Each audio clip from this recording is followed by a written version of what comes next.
Okay, guys, video part two of the video here. We're going to actually talk about the different groups and areas of the periodic table and what types of elements belong there.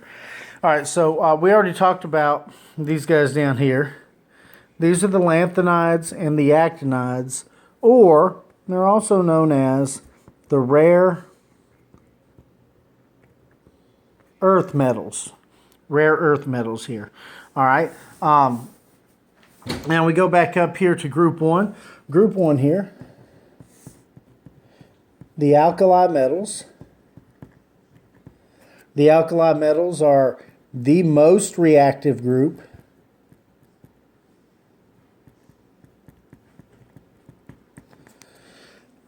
They have one valence electron, so they will readily give that away. Remember that hydrogen here is not actually an alkali metal. It's in that group because it has one valence electron. But remember that hydrogen is actually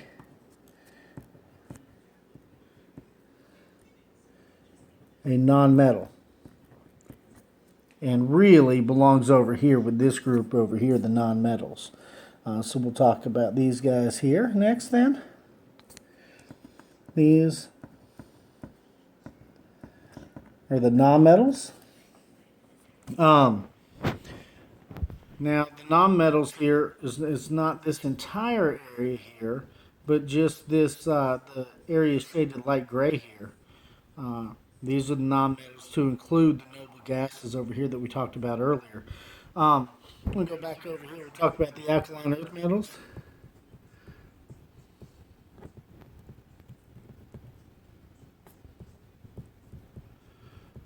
Very reactive, not as reactive as the alkali metals, of course, but still pretty reactive here. We've got in the middle here, right here, these are the transition metals.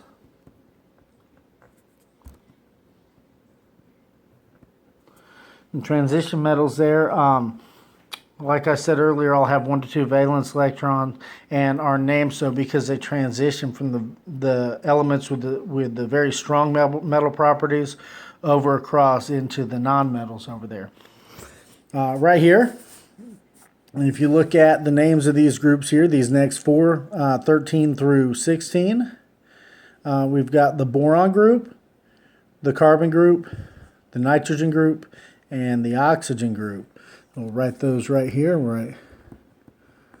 Boron group, a little hard to see there. The carbon group, the nitrogen group, all very aptly named after the element that heads the group, and the oxygen group. Then the naming changes a little bit for these last two groups here. We have the halogen gases,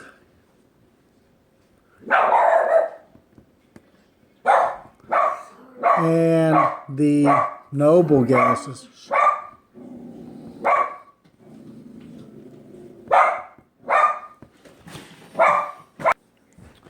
All right, and then right here we cannot forget the metalloids. All right, so we're going to start with there are two main types. Let me get this pen uncapped here. Two main types of elements. All right, I'm pulling a new periodic table here. All right, two main types. We have metals and we have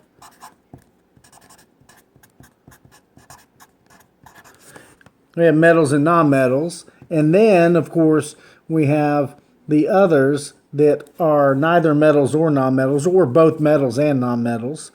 They can have properties of both. The metalloids, these are also sometimes called semi-metals.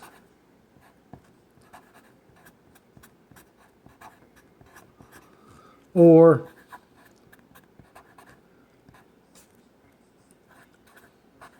semiconductors. All right.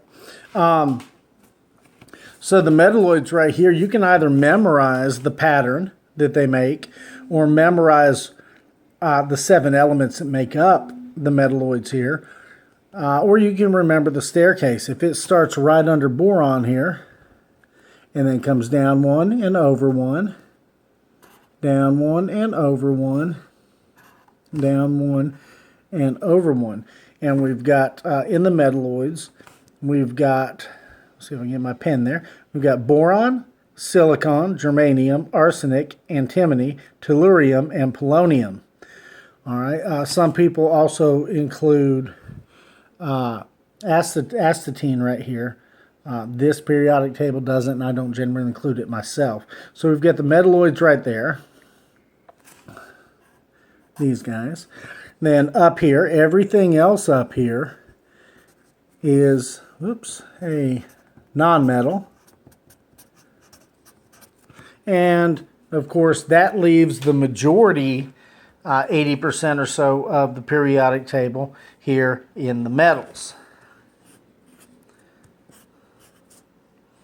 All right. That's all these transition metals. Then we've got these metals over here, the ones below the metalloids. We've got the alkalis, the alkaline earths, and then, of course, we have the lanthanides and the actinides, which belong right here in periods 6 and 7.